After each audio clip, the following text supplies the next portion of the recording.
Hi everybody. So I thought that I would do a quick video on a couple of articles that I found. One of them is pretty old. The first one that I'm going to start off with is from November 20th, 2009. So this is pretty old. This is 11 years old already. And then the other one is going to be way more recent, from November actually of last year.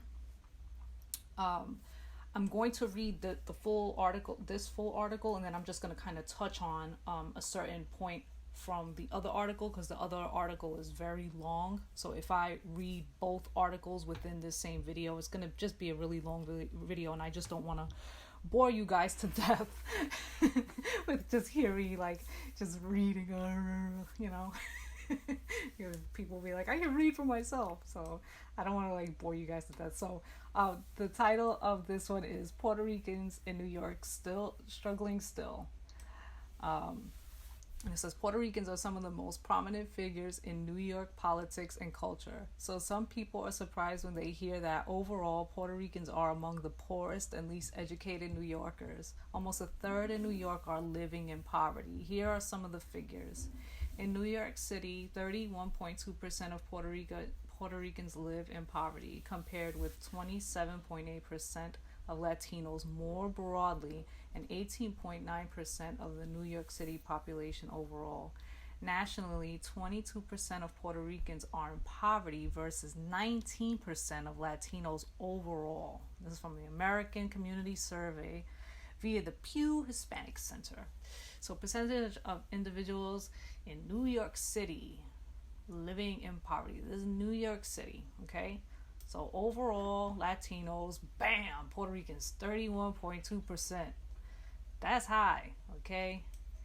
That's pretty bad. Of course, when you look closely at the numbers, you can see that other Latino groups are struggling as well. More Dominican and Mexican families in New York, for example, are living below the poverty line than Puerto Rican families. Latino families living in poverty. It shows Puerto Ricans, Dominicans, Mexicans. Okay.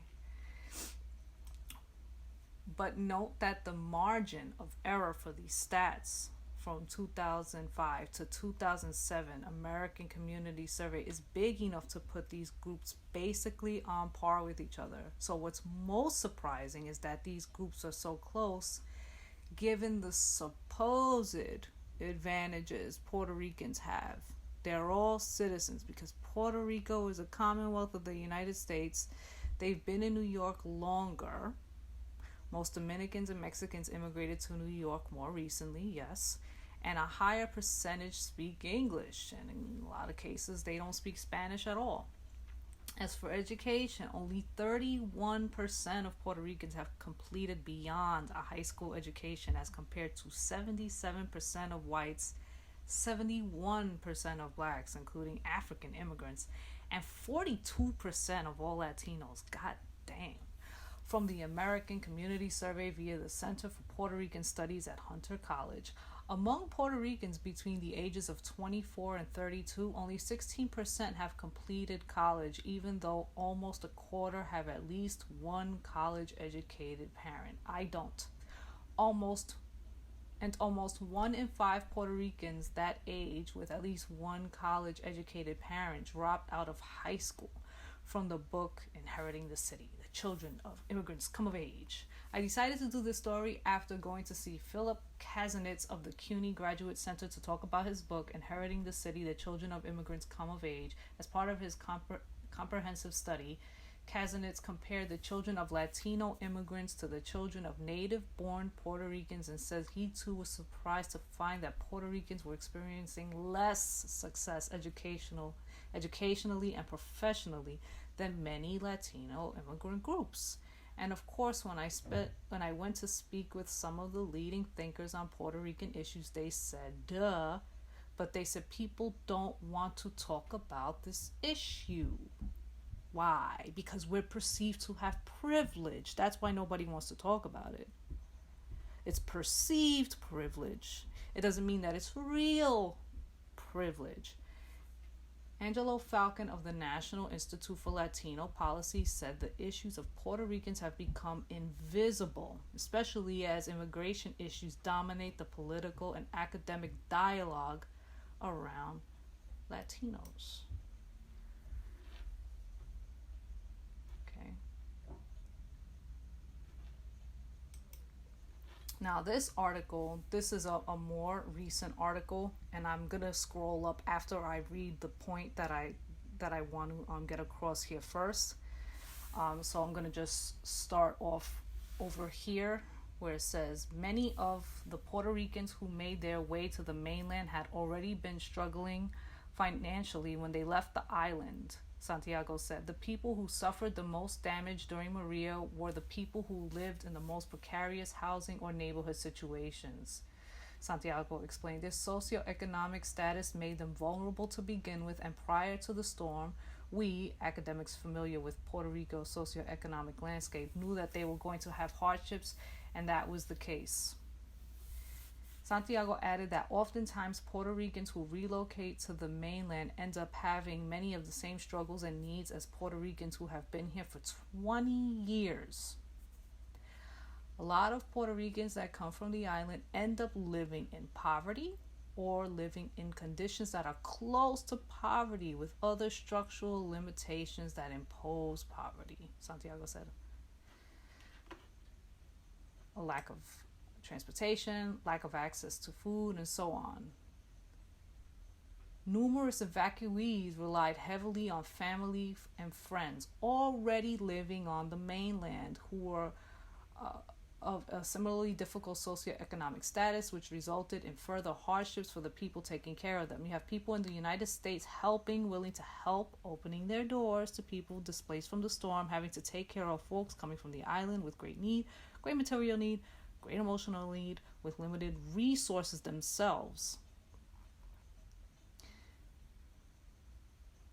New York Disaster Interfaith Services processed and began tracking about 2,200 families through the Julia de Burgos Center and distributed roughly 1.3 million items of new clothing to them. The organization also began offering case management services, pairing caseworkers with evacuees to help them gain access to federal and city benefits. After Assemblyman Marcus Crespo and Governor Andrew Cuomo allocated $2 million to support the displaced hurricane survivors in July 2018, though, according to Gudetaitis, it's likely that the funding provided by the state to New York Disaster Interfaith Services will run out in February. So that means this is going to run out pretty soon, even though the organization's contract with the state extends well into 2020. The reality is these clients probably need another 12 to 18 months of help, which includes cash assistance, Gudetaitis said. Case management alone is not helpful because evacuees have no money and they have no savings. Even when they can secure an apartment, they still have English language needs and they still need to find meaningful employment. And this is in regards to, this article is in regards to the recent Puerto Rican people migrating here. And this one is Puerto Rican evacuees are still in New York, still struggling. And this was written in November 6, 2019. So this is very recent, okay? And this is with regards to all the people coming here from after the hurricane. And basically it's just talking about how there's people here on the mainland that are helping, because a lot of these people are coming to New York City. So they're coming here to, I'm just kind of trying to summarize the rest of the article. I will leave both of the links to both of these articles in the description box. I don't want to read the entire thing because, like I said, this is a pretty long article. But basically what it touches on is how there's a part where it mentions that there's the people here in the States, like the New York Puerto Ricans here. And, you know, they also talk about how a lot of these people are migrating to Florida too, but a lot of them are migrating here, and how we have very little resources ourselves, but there's a lot of us that are taking and bringing in people from the island to help them too. And then there's all of these programs too that are trying to help them as well, but there's not enough funding for them, obviously.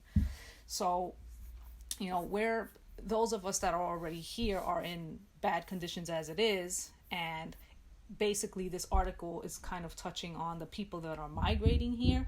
It's not, they're basically, by the looks of it, in the way the trajectory is going so far, that they're going to be similar to the way that we are in another, the way we've been for the past few decades. They're going to end up being in the same predicament, is what these people are basically predicting that's going to happen to these newer Puerto Rican migrants. So I kind of wanted to touch on this article too, to show that, and just to kind of show how, again, like I've said before, like this, it doesn't look good for us. When I had said, I think I had said it like last month or so, like when I wanted to talk about certain articles, certain things, that things for us just don't look, it's just kind of the outcomes are bleak.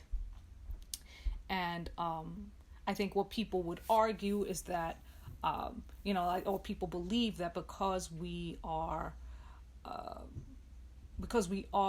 citizens, and a lot of us are very light skinned, okay, that we just have this automatic advantage and that we're just automatically doing better as a group.